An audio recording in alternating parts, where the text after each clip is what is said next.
시기 바랍니다. 같이 읽습니다. 시작. 내가 그리스도와 함께 십자가에 못 박혔나니 그런즉 이제는 내가 사는 것이 아니요 오직 내 안에 그리스도께서 사시는 것이라. 이제 내가 육체 가운데 사는 것은 나를 사랑하사 나를 위하여 자기 자신을 버리신 하나님의 아들을 믿는 믿음 안에서 사는 것이라. 내가 하나님의 은혜를 패하지 아니하노니 만일 의롭게 되는 것이 율법으로 말미암으면 그리스도께서 헛되이 죽으셨느니라. 아멘. 옆에 계신 분 한번 해주시죠. 말씀 듣고 받으세요. 복음의 진리라고 하는 제목을 가지고 나왔습니다. 갈라디아서 2장은 제가 여러 번 이 본문을 가지고 설교를 했는데 설교자 개인적인 느낌으로 보면은 성공한 때보다 실패한 때가 더 많은 것 같아요. 그 왜 그런가 하면은 이 갈라디아서 2장 20절 다른 물론 성경에도 참 중요한 내용들이 많이 있지만 우리의 삶의 어떤 실제적인 부분을 깊이 지금 들여다보고 있거든요. 그러다 보니까 제가 우리 성도들에게 말씀을 전한 거 그것이 실제적으로 삶 속에서 잘 적용이 되어서 아름다운 열매를 주렁주렁 맺어야 되는데 그런 모습들이 보여질 때도 있지만 그렇지 못하고 그냥 말씀만 듣고 그 말씀을 듣는 것에서 그쳐버리는 그러한 삶의 모습을 볼 때에 그것은 제 설교도 개인적으로 볼 때 조금 부족한 부분이 아닌가 하는 그런 생각을 합니다. 그래서 오늘은 이 갈라디아서 2장 11절 21절에 있는 이 말씀을 가지고 이 말씀을 준비하면서 먼저 기도를 다른 때보다 좀 더 했어요. 어떤 기도를 했냐면 하나님 이 말씀이 정말로 우리의 성도들의 이 말씀을 듣는 모든 사람들의 삶 속에서 적용되어져서 귀한 열매를 맺게 해 주시옵소서. 제가 늘 말씀드리지 않습니까? 1000만 번을 듣고 1000만 번을 성경을 1000만 번을 통독을 하고 읽는다고 해도 아무 소용이 없어요. 한 절 말씀이라도 그 말씀이 내 안에 부딪혀야 되고 내 안에서 그 말씀이 살아서 역사해야 됩니다. 그런 의미에서 오늘 말씀을 들으면서 옆에 계신 분들에게 예수님의 이름으로 사랑합니다 하면서 또 말씀 듣고 은혜 받으세요 라고 고백하는 것은 참 귀한 고백입니다. 이거보다 더 큰 축복은 없어요. 오늘 말씀 듣고 은혜 많이 받으셔서 여러분의 삶 속에 이 말씀으로 말미암아서 놀라운 아름다운 능력의 열매들이 주렁주렁 맺혀지기를 예수님의 이름으로 축복합니다. 다시 한번 바라보세요. 얼마나 참 사랑스러운 사람들입니까? 눈도 마주치세요. 눈빛도 다 한번 마주쳐 주시고 말씀 듣고 은혜 많이 받으세요. 오늘을 살아가는 우리는 복음의 진리를 바로 알고 행해야 됩니다.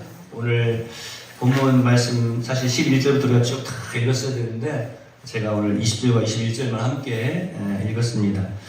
이 내용이 어떤 내용인가 하면은 베드로 사도를 비롯해서 몇몇 유대인 신자들이 외식하는 모습을 보여주게 된 거예요. 복음의 진리를 따라서 바로 행해야 할 사람들이 복음의 진리를 따라 행하지 아니하고 외식함으로써 바울에게 베드로가 책망을 받는 사건이 오늘 이 갈라디아서 2장 20절에 나타납니다. 사실 이 사건이 어디에서 일어났는가 살펴봤더니 이제 당시에 최초로 이방 지역에 교회가 세워졌는데 그 교회가 안디옥 교회입니다. 이 안디옥이라고 하는 도시는 초대교회 당시에 가장 큰 도시, 첫 번째 도시라고 하면 로마를 들 수가 있겠고 두 번째 도시는 이집트의 이제 알렉산드리아입니다. 그리고 세 번째 가장 큰 도시다라고 할 수 있는 곳이 바로 이 안디옥입니다. 이 안디옥은 그 당시에는 시리아의 안디옥 이렇게 불렀는데 지금은 이 안디옥이 어디에 있냐면 우리가 잘 알고 있는 튀르키예, 전에 터키라고 했죠. 튀르키예 안에 속해 있는 그런 도시입니다. 사실 이 안디옥 교회는 흩어진 그리스도인들에 의해서 이방에 세워진 그런 교회였습니다. 저도 지금 그런데 여러분이 들으실 때도 목사님 목이 좀 어떻게 걸걸걸 하신 것 같아. 전에는 막 기침이 나오면 목이 막 가슴이 찢을 정도로 아픈 기침이 나왔었는데 그거 다 나왔는데 얼마 전부터 기침이 나와요. 목은 하나도 안 아파요. 근데 기침만 나와요. 괜찮았는데 갑자기 오늘 새벽에 보니까 찬송을 하는데 목이 이렇게 갈라지는 소리가 좀 나는 것 같아요. 조금 듣기 싫으셔도 참고 이해하시고 들으시기 바랍니다. 대신에 제가 짧게 끝내겠습니다. 자, 조금만 잡고 들으세요. 네, 다시 한번 우리 옆에 한번 더 알아봅시다. 말씀 듣고 은혜 받으세요. 자, 이제 이 안디옥이라고 하는 도시에 교회가 세워졌다라고 하는 말을 듣고 예루살렘 교회에서 이제 목회자를 파송을 합니다. 그때 예루살렘 교회는 이제 목회자라고 할 수 있죠. 목회자가 누구였냐면 야고보가 목회자였어요. 이 야고보는 누구냐면 예수님의 제자가 아니라 예수님의 동생 야고보가 지금 목회를 하고 있었던 그런 상황이었어요. 그런데 이제 예루살렘 교회에서 이 안디옥 교회로 담임 목사를 파송을 하는데 우리가 잘 알고 있는 것처럼 그 당시에 이 초대교회에서 아주 칭송이 자자했던 사람 바나바라는 이 목회자를 안디옥 교회에 이제 파송을 합니다. 그래서 이제 안디옥 교회에 가서 성도들을 이제 돌보게 하고 목회를 하도록 그렇게 했어요. 그런데 그 당시에 보면은 이 안디옥 교회에 수없이 많은 사람들이 왕래를 합니다. 제가 전에 말씀드렸던 것처럼 뭐 로마 가장 큰 도시였던 것처럼 이 도시는 또 이 안디옥이라는 도시는 바로 옆에 항구가 있기 때문에 많은 사람들이 그 도시를 왕래를 했어요. 그러니까 사람들이 많이 왔다 갔다 하고 또 사람들이 많다 보니까 당연히 이제 성도들이 막 급성장을 하고 교회가 급성장을 하고 성도들이 급속도로 많아지는 거예요. 그러니까 바나바 혼자 목회를 감당할 수가 없는 거예요. 그래서 예루살렘 교회에서 이제 바울과 함께 공동 목회를 하도록 하는 거죠. 어떻게 보면 이제 바나바가 바울에게 요청을 합니다. 이 안디옥에 교회가 세워졌는데 와서 같이 조금 도와주세요 라고 하면서 이제 요청을 하게 됩니다. 그래서 바울을 불러서 공동 목회를 하게 되는데 이렇게 교회가 막 은혜 가운데 폭풍 성장을 하고 있을 때에 이 안디옥 교회에 누가 찾아오느냐? 베드로가 찾아와요. 베드로는 뭐 예수님의 수제자 아닙니까? 아마도 이 베드로가 그냥 VIP가 아니라 막 very very important person이었을 거예요. 그러니까 VVIP. 그냥 VIP도 아니고 정말 베드로가 온다고 그러니까 안디옥 교회에 있는 이 성도들이 얼마나 큰 기대를 했겠습니까? 야, 예수님의 수제자. 더군다나 이제 안디옥 교회도 소문이 날 만큼 나지 않았겠습니까? 베드로가 이제 예수님 모른다고 부인했다가 회개하고 난 다음에 부활하신 예수님 만나고 난 다음에 복음을 전하는데 베드로가 한 번 설교했더니 막 3,000명이 막 5,000명이 막 회개하는 역사가 일어나거든요. 예수님을 주로 막 믿는 역사가 막 일어나거든요. 그런 베드로가 이제 안디옥 교회 온다고 그러니까 이 안디옥 교회 성도들이 지금 굉장히 가슴이 막 뿌듯하고 행복했을 거예요.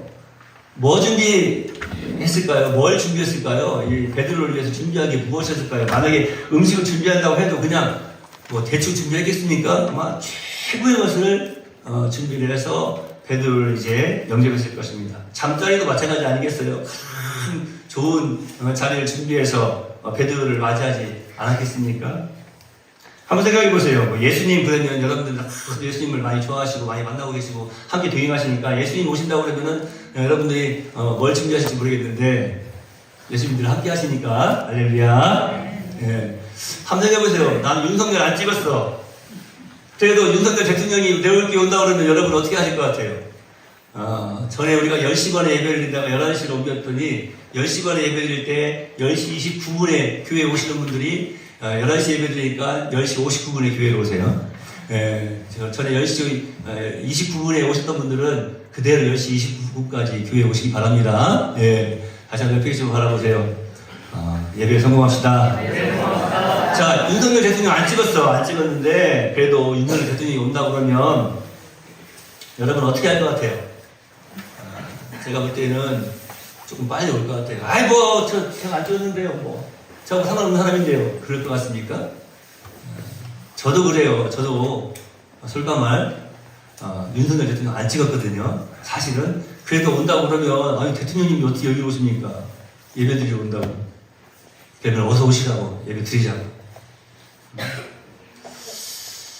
뭘 준비할 것 같아요? 아마 준비하는 게 좀 달라질 것 같아요. 제가 그래서 이 말씀을 준비하면서 제가 써놨어요. 야, 윤석열 대통령 온다고 그러면 너 설교를 어떻게 준비할 것 같아? 한참 생각을 하다가 오늘 준비한 것처럼 그렇게 답을 내렸습니다. 그래야 되지 않겠어요? 저희가 어떤 사람이 온다고 해서 어떤 사람을 보고 말씀을 준비한다고 하는 것은 잘못된 건 아니겠습니까? 오늘 준비한 것처럼 여기다 써놨어요. 오늘 준비한 것처럼 그렇게 준비하자. 제가 지금 뭘 말씀드리려는지 아시겠어요? 마음가짐이 좀 틀릴 거예요. 제가 설교학을 공부하면서 항상 이제 그런 이야기를 듣습니다. 어떤 설교자들이 해야 되느냐? 저 자리에 예수님이 딱 앉아 계신다고 생각하고 예수님을 바라보면서 설교해라. 예수님 앞에 설교하는 것처럼 그렇게 설교해라. 그러면 잘 준비하지 않겠느냐, 잘 하지 않겠느냐라고 그렇게 항상 말씀들을 하시거든요. 여러분들이 다 예수님 같습니다. 여러분 오늘도 말씀 듣고 은혜 많이 받으시기 바랍니다. 좀 중요하거든요. 왜냐하면 이 설교자가 설교를 하면서 이게 지금 제대로 적용이 되고 있느냐, 그렇지 않느냐. 제가 지금 베드로가 찾아온다 그러니까 안디옥 교회 성도들의 마음이 어떠한가를 여러분들에게 전해줘야 되는데 어떤 그 마음을 어떻게 전해줘야 될까? 아마 우리 학생들 같은 경우에는 뭐 제일 좋아하는 연예인이 온다고 그러면 지금 뭐 군대에 많이 가있지만 BTS 온다고 한번 해가지고요. 장로님 방탄소년단 아세요? 방탄소년단 아시죠? 야, 참 멋지셔. 다음에 우리 성탄절 2부 행사 때에는 방탄소년단 다이너마이트에 맞춰가지고 율동 한번 해보시기 바랍니다.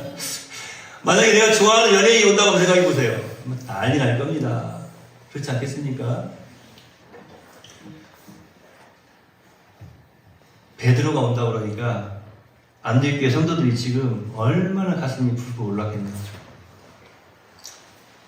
베드로가 와가지고 이제 이 안디옥 교회 성도들과 함께 자연스럽게 식사 자리에 앉게 된 거예요. 식사를 하게 된 거예요. 근데 여러분, 이 안디옥 교회 성도들은 누군가 하면은 유대인들이 아니에요. 이방인들이었어요. 그런데 베드로가 지금 일단은 안디옥 교회 성도들과 자연스럽게 앉아서 식사를 하게 되었습니다. 물론 이 안디옥 교회에 가기 전에 이미 베드로는 고넬료, 백부장 고넬료라고 하는 집에 가서 그들에게 성령이 임하시는 모습을 직접 경험을 했어요. 그렇기 때문인지 몰라도 약간 어떤 꺼리낌 없이 지금 이 안디옥 교회 성도들과 함께 식사 자리에 앉았어요. 식사를 하고 있는데 문제가 발생한 거예요. 예루살렘으로부터 다른 사람들이 그 식사 자리, 그 현장에 방문을 하게 되었어요. 오게 되었어요. 예루살렘의 그 야고보에게서 파송받은 다른 사람들이 오기 전까지는 베드로가 이 안디옥 교회 성도들, 즉 이방인들과 함께 앉아서 식사도 하고 이야기도 나누는 그런 친밀한 교제를 하다가 유대인이라 할 수 있는, 즉 율법주의자라 할 수 있는 그들이 그 식사 자리에 오자마자 베드로가 갑자기 말씀해 보면 그런 표현이에요. 그들을 두려워하여 이렇게 합니다. 그 자리를 박차고 일어나서 물러가 버린 거예요. 사라져 버린 거예요. 그러니까 여기서 한번 제가 아까 이 안디옥 교회 성도들의 마음이 어떠했을까를 먼저 여러분에게 말씀드리지 않았습니까? 베드로가 온다고 그러니까 그냥 VVIP 지금 대접을 하고 가슴이 얼마나 뛰어요. 얼마나 좋아요. 그런데 같이 식사 자리에 지금 앉았어요. 그리고 막 행복하게 식사 자리 하고 있지 않겠어요? 같이 식사를 하고 있는데 갑자기 예루살렘으로부터 다른 사람들이 온 거예요. 다른 유대인들이.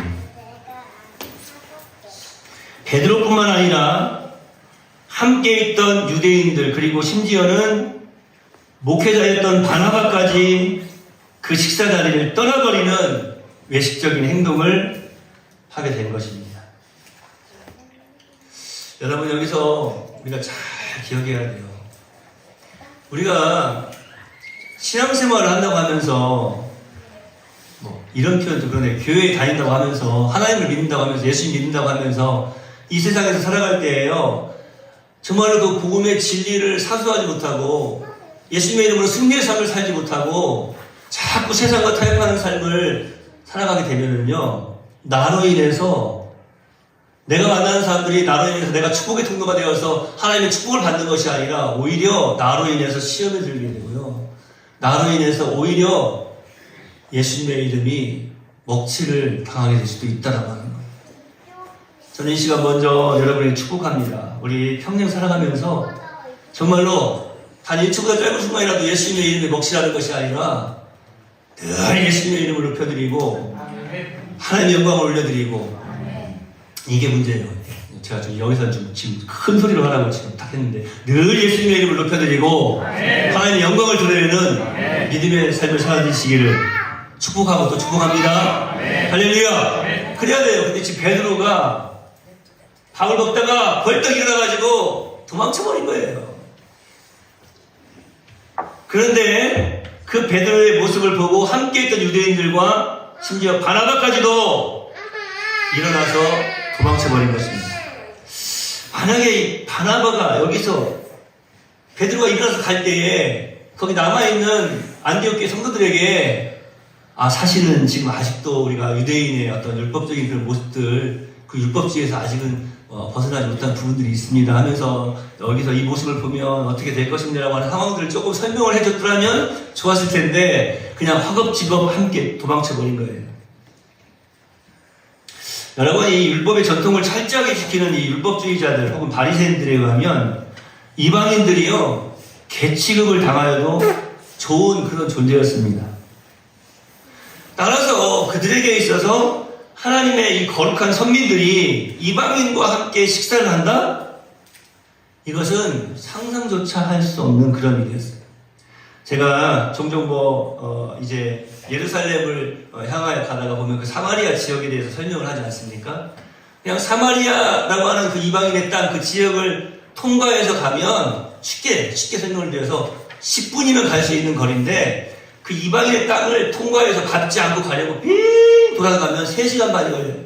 4시간 걸리고. 그럼에도 불구하고 그 10분 거리를 이제 걸어서 가는 게 아니라 빙 돌아서 간단 말이에요. 그 사마리아 지역이 어떤 지역이었습니까? 이방인을 데려오고 또 다른 이방인들 데려오고 이제 여러 이방인들이 섞여서 한 이제 집단을 이룬 곳이 바로 사마리아 지역이었어요.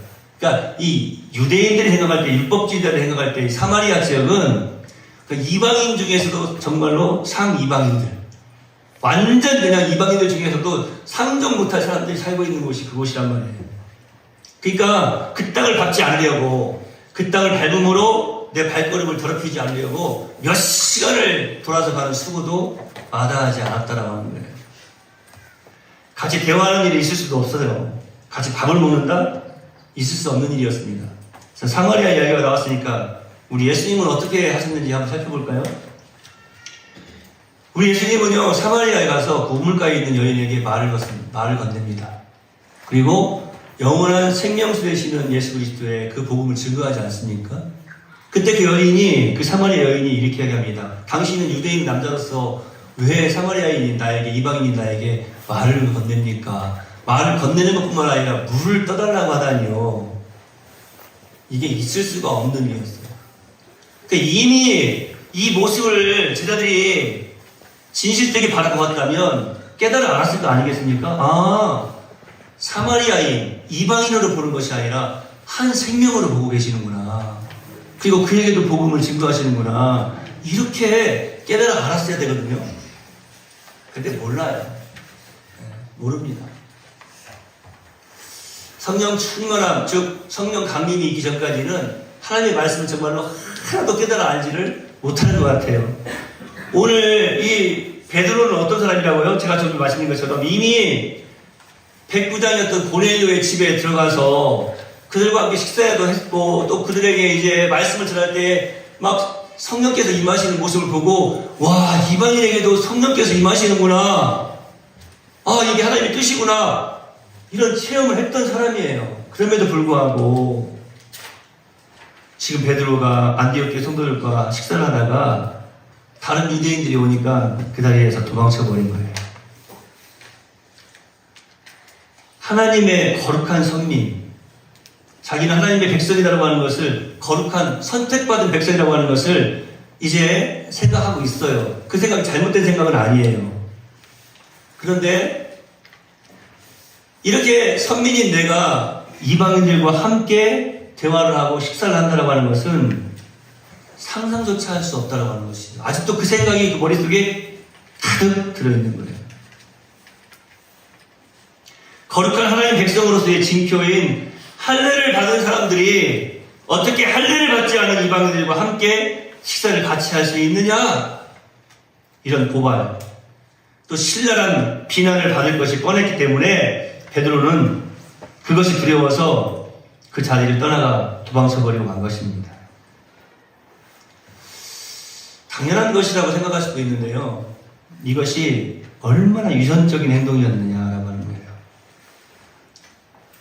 거예요. 안디옥 교회 성도들의 마음에 어떤 상처가 되었을까? 제가 한번 이런 표현을 한번 써봤어요. 처음부터 오지를 말던지. 안 그래요? 오늘 여기 예배 드리러 오셨죠? 예배 드리러 오셨는데, 하나님께 예배 드리는데, 우리가 성공적인 예배 드려야 됩니다. 할렐루야. 네. 성공적인 예배를 드리지 못하면요, 처음부터 오지를 말던지. 네? 함께 식사 자리에 앉지를 말던지, 좀 핑계대고, 아직은 제가 좀 이방인들과 식사하는 부분에 있어서 조금 조심스러운 부분이 있습니다. 좀 이런 핑계를 대면서 조금 그 식사 자리를 피할 수도 있지 않았겠어요? 아니면 예루살렘으로부터 온 다른 유대인들이 찾아왔을 때에 함께 앉아서 식사를 하게 했던지. 예수님의 수제자였던 베드로가 외식을 하게 되니까 다른 유대인들과 심지어는 조금 전에 말씀드린 것처럼 안디옥 교회의 목회자였던 바나바까지도 외식적인 행동에 유혹을 받게 된 거죠. 여러분, 그 자리에서 함께 식사했던 이 안디옥 교회, 즉 이방의 이 그리스도인들, 이 안디옥 교회 성도들 얼마나 어색하고 난처했겠습니까? 저도 이 말씀을 들으면서 또 이 말씀을 준비하면서 참 한번 생각을 해봤어요. 여러분도 이 말씀 드리면서 좀 떠올렸으면 좋겠어요. 혹시 살아가면서 어떤 상황이 되었건지, 혹은 누군가에게 어색하게 하거나 난처하게 하거나 혹은 막 개무시하는 그런 행동, 요즘은 개무시라고 하면 안 되죠. 댕무시하는 그런 행동을 한 적이 있는가? 저도 그런 적이 있더라고요. 회개했습니다. 우리 목사님은 성격이 안 그러실 것 같은데 왜 그러셨을까? 제가 어떤 사람한테 정말로 서운했어요. 너무 서운해가지고 그 다음에 그 사람을 만났는데 아는 체를 안 했어요. 근데 아는 체를 안 하는 내 모습이 얼마나 어색한지. 그 사람도 저한테 안녕하세요라고 말을 하지도 않더라고요. 그 사람이 저한테 안녕하세요 그러면 제가 이렇게 다 네 말했겠죠. 근데 회개했어요. 생각을 해봤어요. 왜 그랬는가? 왜 내가 서운했는가? 자기들은 얼마나 깨끗하고 잘났다고, 아니면 뭐 그리 대단한 사람들이라고 사람이 사람을 무시하고 당황스럽게 만드는지. 예수님이 사마리아 우물가에 있던 그 여인을 무시해버리고 당황스럽게 만들었다면 그 여인의 마음이 어땠을까요? 그 여인의 마음은 당연하지, 유대인인 저 남자가 이방인인 나를 무시하는 건 당연하지, 이렇게 생각했을지 모릅니다. 그런데요, 그렇지 않다면 한번 생각해 보세요. 무시를 당해서는 안 되고 업신여김을 당해서는 안 되고 말 그대로 댕무시, 개무시 당하면 안 되는데, 누군가가 나를 무시할 때에 그 아픔과 상처는 과연 어떠하겠습니까? 오늘 이 본문에 나타나고 있는 베드로는 누굽니까? 예수님의 사랑을 그 누구보다 더 멋지게 전하고 실천해야 될 그런 복음의 사람 아닙니까? 복음 덩어리 그 자체가 바로 베드로가 아니겠습니까? 그런데 베드로의 행동을 보십시오. 저는 오늘 이 복음의 진리 첫 시간 말씀을 전해드리면서 오늘은 지금 이 베드로에다가 포커스를 맞추는 거예요. 베드로의 행동. 이 베드로의 행동을 보면서 나 자신을 조금 돌이켜보라라고 하는 겁니다. 살펴보라라고 하는 거예요. 베드로의 이런 행동, 다른 그리스도인들로 하여금 역시 이방인들에게는 구원이 없구나. 이방인들은 구원받지 못하지. 만약 저들도 구원을 받으려면 무조건 할례를 받아야 되고, 무조건 모든 율법을 지켜야만 돼. 그래야 구원을 받을 수 있는 거지. 이렇게 생각하게 만들어버린 거예요. 자, 보세요. 오늘 우리가 읽은 갈라디아서 2장 21절에 보면은 하나님의 은혜를 패하지 아니하노니 만일 의롭게 되는 것이 율법으로 말미암으면 그리스도께서 헛되이 죽으셨느니라. 바울이 이렇게 결론을 내립니다. 잘 보세요. 이 율법주의자들, 율법을 지키는 것은 좋은 일이에요. 그런데 이 율법주의가 잘못된 거죠. 이 율법주의자들이 어떻게 생각하고 있냐면 역시 이방인들은 구원이 없어. 이방인들은 구원 못 받아. 할례를 받고 모든 율법을 다 지켜 행해야만 구원을 받을 수 있어 라고 생각한 거예요. 제가 좀 전에 말씀드렸죠. 자기는 얼마나 잘났다고. 자기는 얼마나 대단한 사람이라고. 여러분, 율법이라고 하는 게 뭡니까? 율법은요, 제가 다음에 또 설명을 해드리겠지만, 예를 들어서 10가지가 있으면 10가지를 다 지켜야 온전하게 되는 게 율법이에요. 그런데 사람이 10가지를 다 지킬 수가 없어요. 만약에 9가지를 지키고 1가지를 지키지 못하면 율법에 거스리는 거예요. 불법을 행한 거예요. 그러니까 자기는 얼마나 잘났다고, 자기는 뭐 얼마나 대단한 사람이라고, 이 표현이 왜 지금 제가 했냐면요, 지금 이렇게 생각하는, 이방인들은 구원이 없구나, 이방인들은 구원 못 받는구나, 저들 또한 할례를 받고 율법대로 살아야만 되는구나, 이렇게 생각하고 그들을 바라보는 그 사람들이 얼마나 온전하게 율법을 지키는 사람들이었느냐고 하는 거예요. 더더군다나 이 베드로 같은 경우에 보세요. 예수님의 제자 중에서는 수제자 아닙니까? 수제자. 그런데 아직도 그 율법주의에서 벗어나지를 못하고 그 순간 그냥 예루살렘에서 하수한 사람들이 오니까 이방인들과 함께 있다가 벌떡 그 자리에서 일어나가지고 도망을 쳐버리지 않습니까? 여러분, 믿음이 뭐라고 그랬습니까? 믿음. 제가 요즘 계속해서 이 믿음에 대해서 설명을 해드리지 않습니까? 믿음은요, 내가 갖는 게 아니에요. 내가 믿는다라고 하는 말은 어떻게 보면 잘못된 거예요. 믿음은 그 믿음의 대상에 의해서 주어지는 것이지, 내가 믿는다고 해서 그 믿음이 생겨지는 것이 아니라는 거예요. 그 믿음이라고 하는 것이, 여러분 뭐 생각하죠? 내가 열심히 믿어야지. 사실은 이 표현도 잘못된 거라니까요. 열심히 믿게 믿음을 주시는 분이 하나님이시거든요. 믿음은 믿음의 대상이 주시는 거예요. 그러니까 여러분 지금 예수님을 믿습니까? 예수님 믿으세요? 예수님을 믿으신다면 예수님께서, 믿음의 대상인 예수님께서, 믿음의 주인이신 예수님께서 여러분에게 믿음을 주셨기 때문에 예수님을 믿을 수가 있는 거예요. 그렇지 않으면 예수님 못 믿어요. 사람이 열심으로요? 하다가 반터요. 안 됩니다. 믿음의 대상이신 그분이, 그 믿음의 대상이 나에게 믿음을 줘야만 분명하게 믿을 수가 있는 거예요. 그러니까 여러분 예수님을 믿는다고 한다면 참 잘 믿고 계시는 거예요. 할렐루야. 잘 믿고 계십니다. 그 예수님을 믿는 사람은 구원을 받잖아요. 구원자이신 예수님 믿는 거 아닙니까? 그런 믿음이 생겼다면 참 멋진 거예요. 그리고 이것을 고백하는 것도 내 노력, 내 힘으로 되는 것이 아니에요. 성령께서 함께 하시지 않으면, 성령으로 말미암지 않으면 누구든지 예수를 주라 시인할 수가 없다라고 딱 못박아 놓으셨어요. 한번 하고 넘어가서 예수님은 나의 구주이십니다.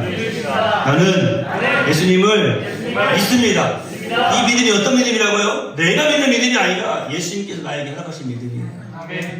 그래서 심지어는 믿음을 성령의 은사라고까지 표현하는 거예요. 선물이 뭡니까? 내가 내 선물 챙기는 거예요? 그게 선물이 될 수 있어요? 아니에요. 누군가 나에게 주는 게 선물이 되는 거예요. 옆에 시간 바라보세요. 좋으시겠습니다. 귀한 믿음 잘 간직합시다. 할렐루야. 지금까지 베드로 자신이나 바울이 생명 걸고 전하여 온 이 영광스러운 복음의 진리, 다시 말씀드리면 예수 그리스도에 대한 믿음, 이것을 지금 근본적으로 뒤엎어버리는 그런 행동이 오늘 이 안디옥 교회 성도들 앞에서 베드로가 한 행동이었어요. 오순절 성령 강림의 역사가 백부장 고넬료와 그 가족들 위에도 임하는 것을 볼 때 백부장 고넬료뿐만 아니라 그 집에 있던 함께 있던 종들에게까지도 성령의 역사가 임하는 것을 베드로가 봤거든요.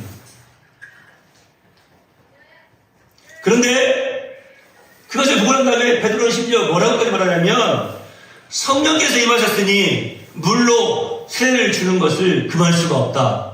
그래서 함께한 사람들과 함께 고넬료의 가족들에게 세례를 베풉니다. 세례를 베풀었다고 하는 것은 무엇입니까? 예수님을 구주로 영접게 되었다고 하는 거 아니겠어요? 이러한 경험을 했어요, 이미. 그럼에도 불구하고 살다 보니까 베드로가 살다 보니까 아직도 지금까지 살아왔던 경험해왔던 그 과거의 그 율법주의를 아직 벗어 던지지 못하고 순간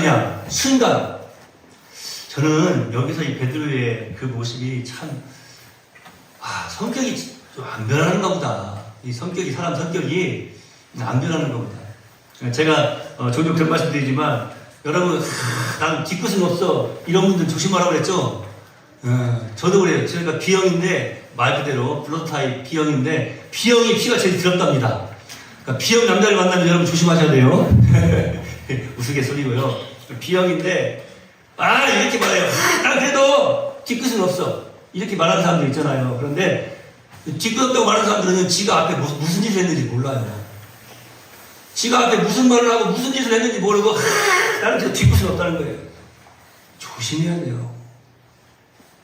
베드로가 그러는 것 같아요. 그냥 막 순간적으로 감동적으로 막 계집아이 와가지고 당신 예수님 제자지? 그러면 그때 맞다 나 예수님 제자다 하고 같이 죽었으면 얼마나 좋겠어요? 근데 아니야 무슨 소리야 어린 것이냐 이랬던 사람 아닙니까? 3번이나 부인하지 않습니까? 그리고는 또 닭이 우니까 예수님 생각이 그때 다 또 번뜩 생각이 나가지고 막 쳐 울잖아요. 그냥 우는 것도 아니고 쳐 울어요.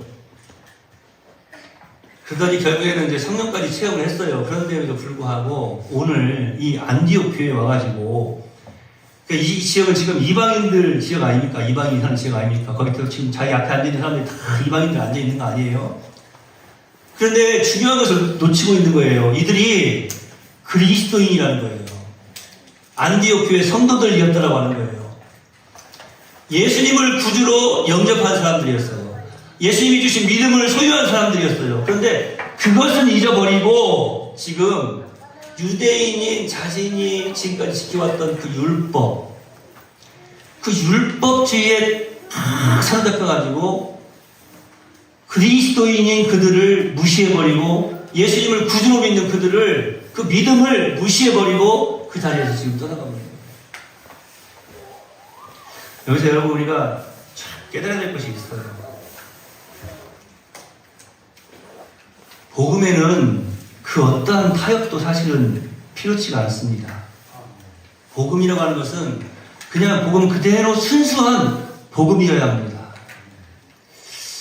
제가 우리 성도들한테 오래전에도 그런 말씀을 드렸어요. 요즘 에큐메니컬 운동이라고 해가지고 종교 통합운동 이런 이야기들이 많이 있어요. 그래가지고 보면은 이렇게 성탄절에 보면은 저는 그냥 중이라고 안 합니다. 스님들도 와가지고 축하 화환도 보내주고 와가지고 막 성당에 와가지고 또 교회에 와가지고 막 축하 메시지도 막 전하고 그러지 않습니까? 심지어는 또 4월 초파일이 되면 이제 어떻습니까? 다 종교에서도 막 가가지고 축하한다고 하고 서로 그러지 않습니까? 그들이 하는 말이 그거예요. 뭐라고 말합니까? 구원은 똑같은 것이고 어차피 이름만 다르지 최고 절대자 하나님은 최고 절대자 신은 똑같다는 거예요. 이름만 다를 뿐이고. 그래서 산을 북쪽에서도 오르고 동쪽에서도 오르고 결국에 올라가는 정상에서는 똑같이 만난다는 거예요. 그런데 왜 기독교는 왜 너희들만 구원이 있다라고 말하냐라고 너희는 정말로 이기적이다라고 말하고 있지 않습니까? 제가 그래요. 좋아요. 화합하고 함께 이제 힘을 모아서 선한 영향력들을 많이 행사하고 좋은 일들을 많이 하는 거 좋아요. 다 양보해 줄 수 있어요. 다 비난도 받고 욕도 먹을 수 있어요. 손해볼 수도 있어요. 그런데 단 한 가지 손해볼 수 없는 것이 있어요. 양보할 수 없는 것이 있어요. 타협할 수 없는 것이 있어요. 예수입니다. 오직 예수 외에는 구원 얻을 만한 다른 이름을 우리에게 준 적이 없다. 이것은 타협할 수가 없는 거예요. 제가 그랬잖아요. 이영철 목사가 강단에 서가지고 뭐 자기 불교에 다니고 이슬람교에 다니고 뭐 캐톨릭이든 어디든지 다니더라도 나중에는 다 예수님만 믿으면 구원받아 이런 이상한 소리 하고 나서 그러면 빨리 그냥 테이프로 막 입을 똘똘 말아가지고 그냥 밖으로 쫓아내려가지 않았습니까? 지금 베드로가 타협을 해버린 거예요. 율법주의와 타협을 해버린 거예요. 아니 어떻게 보면 타협도 아니에요. 도망쳐버린 거예요. 세상과 타협을 해버린 거 아니겠습니까? 왜 이런 일이 벌어졌을까? 왜 베드로가 이런 실수를 했을까? 왜 세상과 타협하는 삶을 살아갈 수밖에 없었던 것인가? 이 마지막 때를 살아가는 우리 그리스도인들이요, 복음의 진리를 수호하기 위해서 필요한 은사가 있습니다. 그것은 다른 것이 아니라 바로 영들 분별함의 은사입니다. 제가 생각해 봤어요.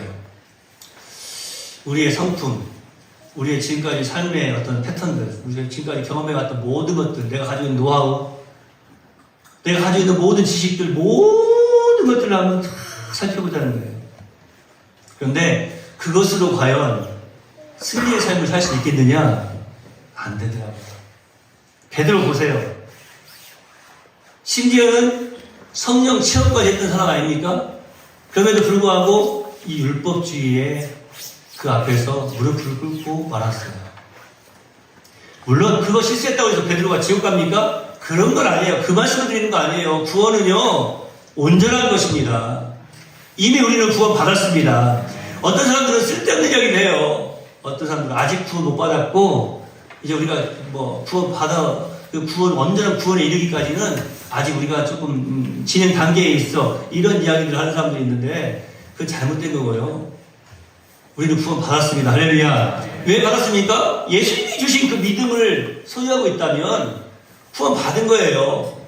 예수님이 주신 그 믿음을 가지고 있다면, 예수님이 십자가에서 날 위해서 생명 주신 그 믿음을 가지고 있다면, 그 예수님을 믿는다면 구원 받은 거예요. 그런데 자꾸 아직도 나의 어떤 삶의 모습 속에서 세상과 타협하려고 한다는 말이죠. 여기서 우리가 중요한 것이 바로 이 영들 분별함의 은사라니까요. 여러분, 이 영들 분별함의 은사를 우리 내월교회에 허락하시어서 주님 오시는 그날까지 정말로 복음만을 선포하고 멋진 복음의 사람들이 되기를 소망해 봅니다. 믿음, 그 믿음이 어떤 믿음입니까? 세상과 타협하지 않는 믿음. 오직 예수 그리스도에 대한 믿음, 그 복음, 그 뜨거운 복음, 순수한 복음이 우리 속에 있어야 돼요. 그래서 우리가 간구해야 됩니다. 하나님, 이 온전한 믿음을, 이 온전한 복음을 우리가 온전히 지켜나가기 위해서. 왜요?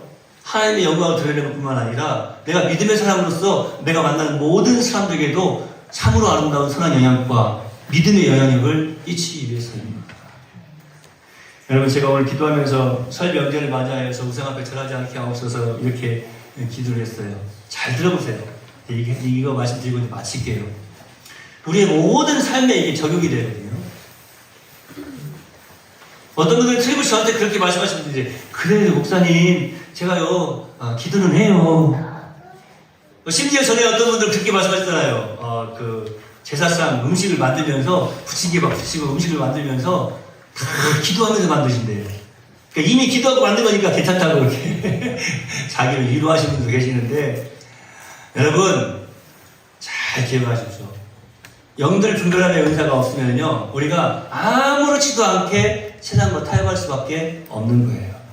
근데요, 영들 분별함의 은사가 있으면 정말로 내가 복음의 사람으로서, 내가 정말로 믿음의 사람으로서 여기서 어떻게 생각하고 어떻게 말하고 어떻게 행동해야 될 것인가, 어떻게 우리가 그리스도인의 삶을, 복음 덩어리로서의 삶을 지금 이 순간에 살아갈 것인가, 그 판단이 서게 되는 거죠.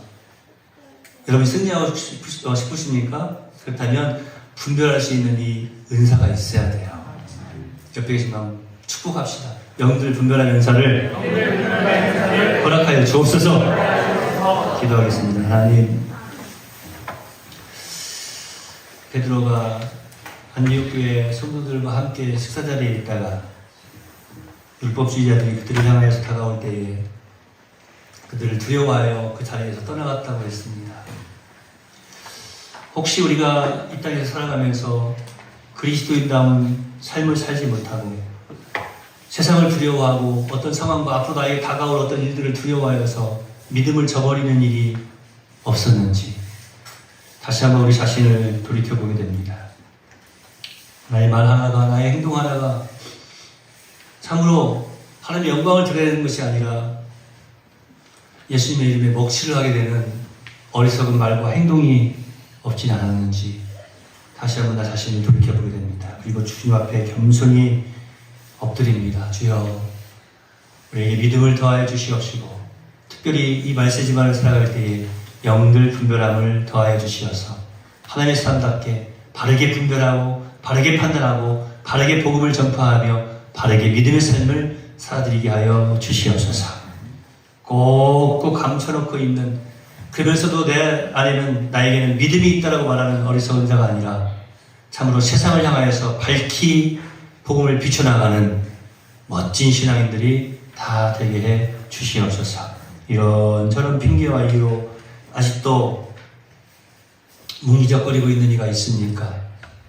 복음 들고 땅끝까지 증인되는 삶, 나에게 가신 예수님께서 가신 그 믿음으로 이제 온 세상의 모든 사람들에게 그 믿음의 빛을 비추는 복된 귀한 믿음의 삶, 우리 내월 성도들이 잘 살아드릴 수 있도록 인도해 주시옵시고, 그러한 가운데 하나님의 말씀이 우리 삶 속에 적용되어지는 가운데 아름다운 행복의 열매를 온전히 맛보며 살게 하여 주시옵소서. 설 명절을 맞이하여서 이제 사랑하는 가족들 오고 가는 모든 발걸음도 평안으로 지켜주시옵시고, 함께 모여서 존귀하신 우리 주 예수 그리스도의 이름을 높여드리는 복된 가족들이 다 되게 해 주시옵소서. 우리의 인생 하나님의 영광을 드러내는 기회로 삼게 하여 주옵소서. 예수님의 이름으로 거룩하신 아버지 하나님께 간절히 기도하옵나이다.